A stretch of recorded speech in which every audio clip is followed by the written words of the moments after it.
Welcome to our channel. Today we how to transfer money from Venmo to PNC savings account, quick fix step by step clearly. Open the Venmo app on your smartphone. Log into your account if you haven't already done so. On the home screen, locate and tap on the menu icon. Select Transfer to Bank from the list of options. Choose the amount you wish to transfer to your PNC savings account.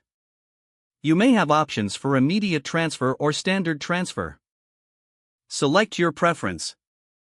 If this is your first transfer, you will need to add your bank account. Tap on Add a Bank Account and then choose Bank Account as the option. Enter your PNC savings account details when prompted.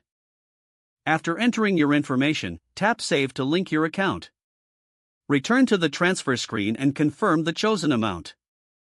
Review all details for accuracy before proceeding.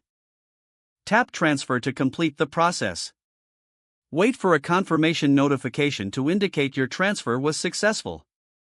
Check your PNC savings account to ensure the funds have arrived.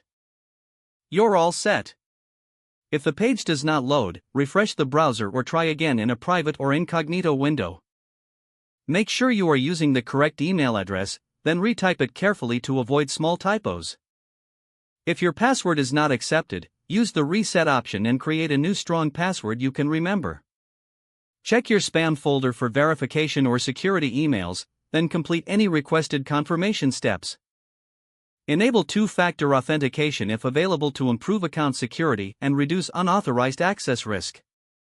After signing in, review your profile details so your contact information and settings are accurate and current.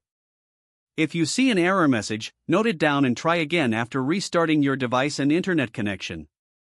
Log out when you finish, especially on shared devices, to keep your account and payment information secure.